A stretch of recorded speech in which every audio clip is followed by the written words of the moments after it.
Assalamualaikum warahmatullahi wabarakatuh. Salam sejahtera bagi kita semuanya, baik para pemirsa, para penonton, dan juga penyimak semuanya. Dalam kesempatan kali ini, perkenanlah kelompok kami, kelompok dari K2, untuk menyampaikan studi kasus tentang pengangguran, inflasi, dan kebijakan pemerintah, terutama yang ada di Indonesia. Nah, namun sebelumnya, perkenankanlah kelompok kami untuk kembali lagi berkenalan di hadapan para pemirsa semuanya. Anggota kelompok kami yang pertama adalah Ulfa Ardita dengan NPM yang sudah tertera di layar.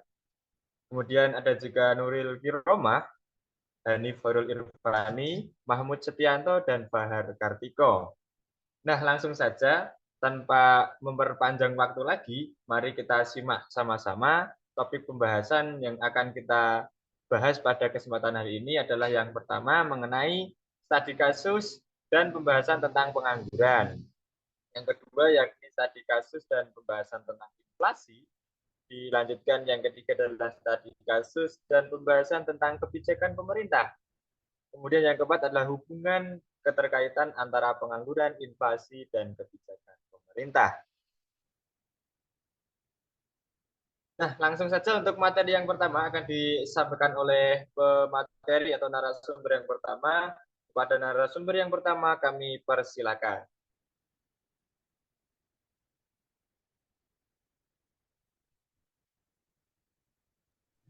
Terima kasih kepada moderator yang telah memberikan waktu kepada saya. Saya di sini akan menjelaskan tentang studi kasus pengangguran di Desa Selat, Kabupaten Kelungkung. Pengangguran masih menjadi masalah kependudukan di berbagai negara berkembang seperti Indonesia. Persoalan pengangguran bukan hanya menyangkut masalah ekonomi, melainkan juga masalah sosial. Kata Sugianto dan Permadi pada tahun 2020. Pengangguran berdampak sangat kompleks bagi pembangunan, baik jangka panjang maupun jangka pendek, kata Arsyad 2010. Di Desa Selat, Kabupaten Kelungkung, persentase penduduk usia kerja tidak bekerja tercatat cukup tinggi, yaitu 33,85%.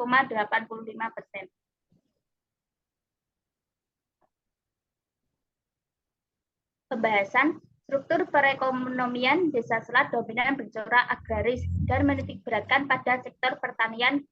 Beberapa sektor ekonomi yang tergolong mendasar dan menonjol di samping sektor pertanian adalah peternakan, perkebunan, perdagangan, dan industri rumah tangga. Tapi karena perekonomian dibagi menjadi dua faktor, yaitu satu sektor tradisional, yaitu sektor pertanian subsisten yang surplus tenaga kerja dan tingkat upah yang rendah. Yang kedua, sektor industri perkotaan modern yang tingkat produktivitasnya tinggi dengan upah yang lebih tinggi pula, dan menjadi penampung transfer tenaga kerja dari sektor tradisional. Perbedaan upah pada kedua sektor akan menarik banyak tenaga kerja untuk berpindah dari sektor pertanian ke industri meskipun masih terbuka peluang kerja di pertanian. Dan ini terjadi di Desa Selat, Kabupaten Kelungkung. Mereka lebih memilih pekerjaan di sektor industri, padahal di tempat mereka masih banyak lahan pertanian yang masih tersedia lebar, tersedia luas, tapi mereka lebih memilih sektor lain. Dan faktor lainnya juga mereka enggan untuk berpindah atau mencari pekerjaan ke kota. Mereka lebih memilih menganggur di desa daripada mencari pekerjaan ke kota. Lanjutannya, faktor-faktor penyebab tingginya tingkat pengangguran di Desa Selat berdasarkan hasil tinjauan riset sebelumnya dan disesuaikan dengan hasil FGD, maka dapat diidentifikasikan beberapa faktor penyebab terjadinya pengangguran, di mana secara garis besar dapat diklasifikasikan atas faktor 1 pendidikan, 2 keterampilan, 3 upah, 4 informasi, dan 5 ketersediaan lapangan pekerjaan.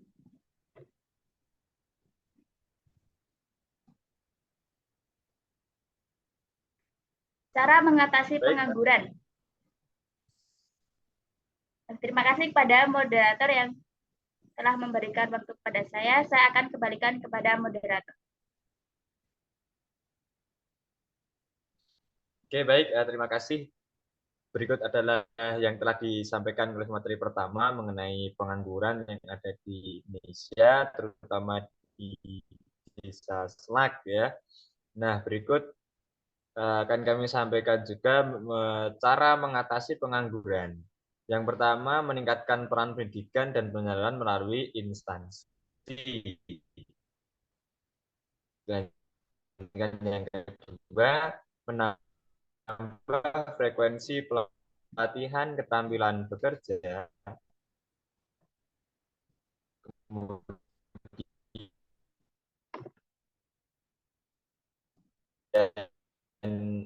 yang ketiga adalah meningkatkan upah sebagai motif kerja. Yang keempat, pemerintah atau peran pemerintah dalam baik. Materi yang berikutnya akan disampaikan oleh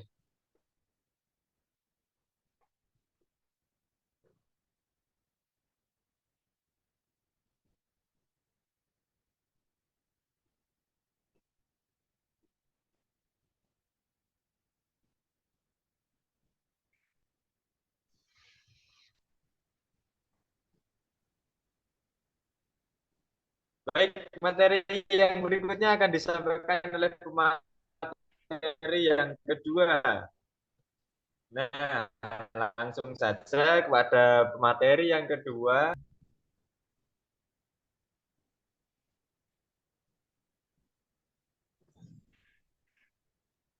Nah, terima kasih atas waktunya.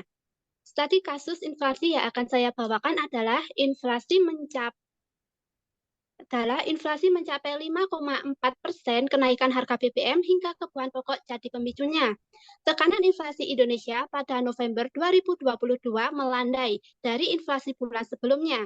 Nah, pada bulan November ini tercatat mengalami inflasi sebesar 0,09%. Inflasi ini disebabkan oleh kenaikan harga bensin, bahan bakar rumah tangga, tarif angkutan udara, rokok, serta kebutuhan pokok seperti beras dan telur. Inflasi tertinggi terjadi di Tanjung Selor, Kalimantan Utara sebesar 9,20% dan di wilayah inflasi terendah terjadi di Kota Ternate sebesar 3,06%. Slide selanjutnya.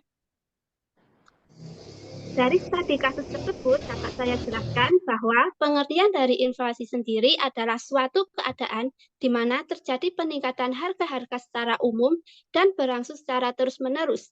Dengan kata lain, inflasi ini merupakan suatu keadaan menurunnya nilai mata uang secara terus-menerus.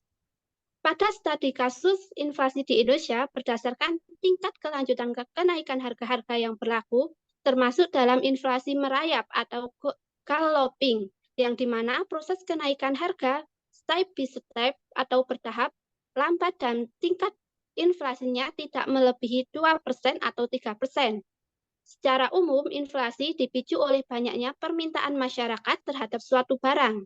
Kenaikan biaya produksi dan peredaran uang di masyarakat sangat tinggi.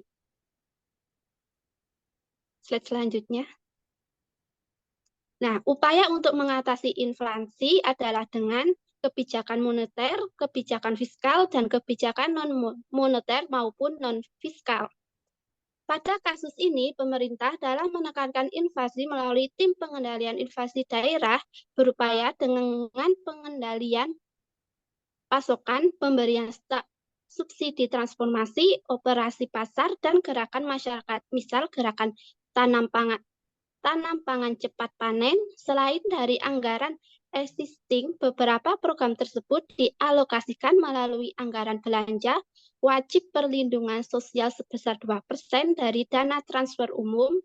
Berdasarkan data Kementerian Keuangan per 30 November 2022, realisasi belanja wajib perlindungan sosial sebesar 954,50 miliar. Sekian pembahasan dari saya. Terima kasih.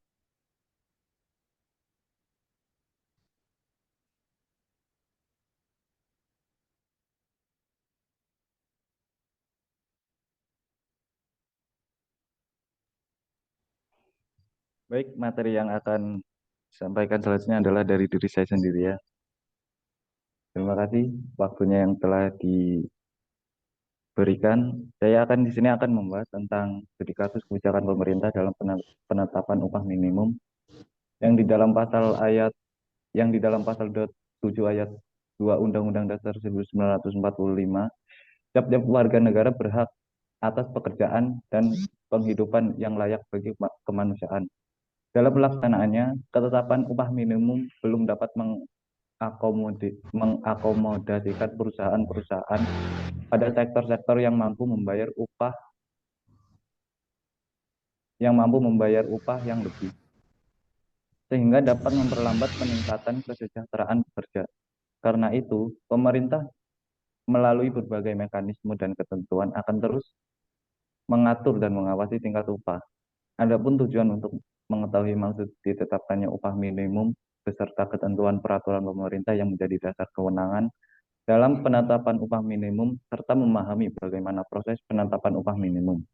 Makna upah bagi pekerja adalah untuk menjamin sumber penghasilan yang tetap bagi pekerja, karena upah adalah suatu penerimaan sebagai imbalan dari pemberi kerja kepada pekerja, termasuk tunjangan baik untuk pekerja sendiri maupun yang lain.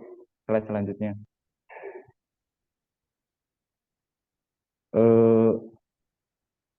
Kewenangan pemerintah dalam penetapan upah minimum, yaitu kebijakan upah minimum merupakan piranti perlindungan bagi pekerja, yakni sebagai langkah antisipasi agar upah tidak terpuruk hingga pada tingkat yang sangat rendah. Dalam upaya memberikan perlindungan kepada para pekerja lapisan bawah agar upah mereka tidak merosot, maka pemerintah ikut campur campur tangan dalam persoalan pengupahan melalui penetapan upah minimum. Tujuan penetapan kebijakan upah minimum yang dilakukan oleh pemerintah adalah untuk mencegah tindakan sewenang-wenang dari pengusaha dalam memberikan upah kepada pekerja atau buruh yang baru masuk kerja. Proses penetapan upah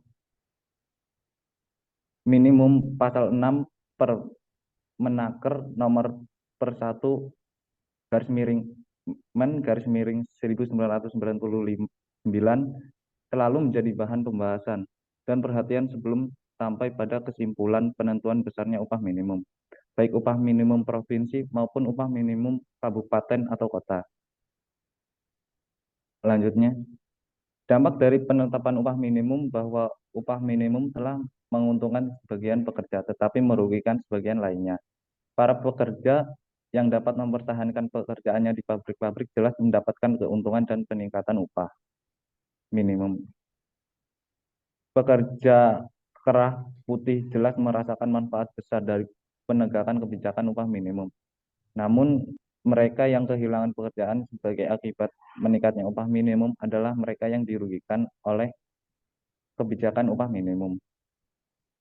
Mereka ini khususnya dari para pekerja yang rentan terhadap perubahan kondisi pasar tenaga kerja, seperti pekerja perempuan, muda usia, dan mereka yang berpendidikan rendah. Dalam iklim pertumbuhan ekonomi tinggi, peningkatan upah minimum tidak terlalu menjadi persoalan karena pertumbuhan itu sendiri akan mendorong peningkatan upah sehingga tingkat upah yang berlaku sama dengan atau di atas upah minimum. Dari uraian di atas, maka peran dan fungsi Dewan Pengupahan dan dalam menetapkan upah minimum sangat besar karena pemerintah atau gubernur dalam mengambil kebijakan, khususnya penetapan upah minimum, baik upah minimum provinsi atau UMP maupun upah minimum kabupaten atau kota atau sering biasa disebut UMK, berdasarkan atas usulan dari Dewan Pengupahan. Baik, terima kasih. Waktu dan tempat saya kembalikan ke moderator.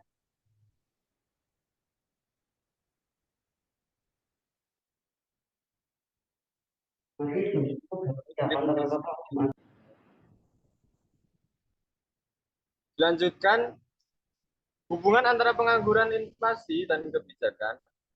Ini akan disampaikan oleh pemateri kita yang berikutnya. Kepada pemateri kita yang berikutnya, waktu dan tempat kami persilahkan.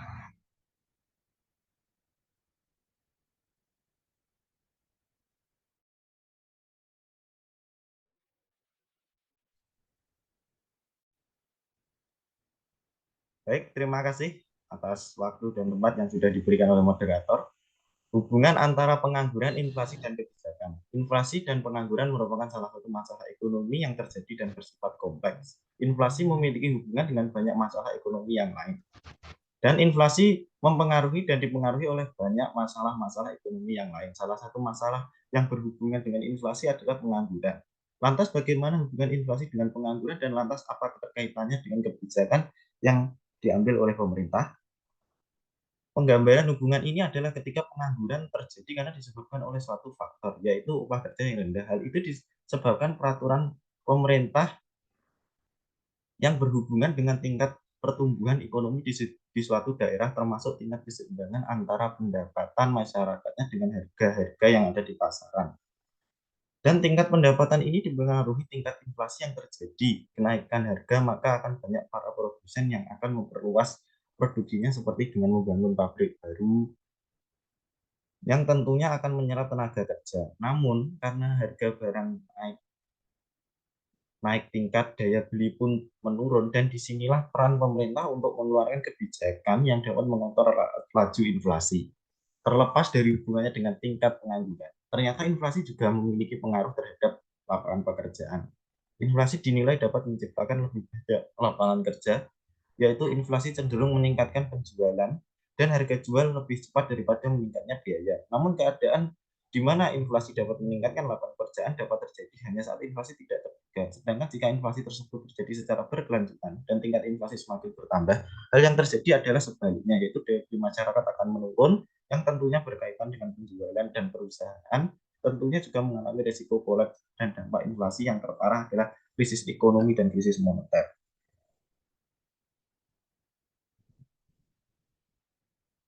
Baiklah, terima kasih atas waktunya. Untuk berikutnya saya kembalikan kepada moderator. Silakan.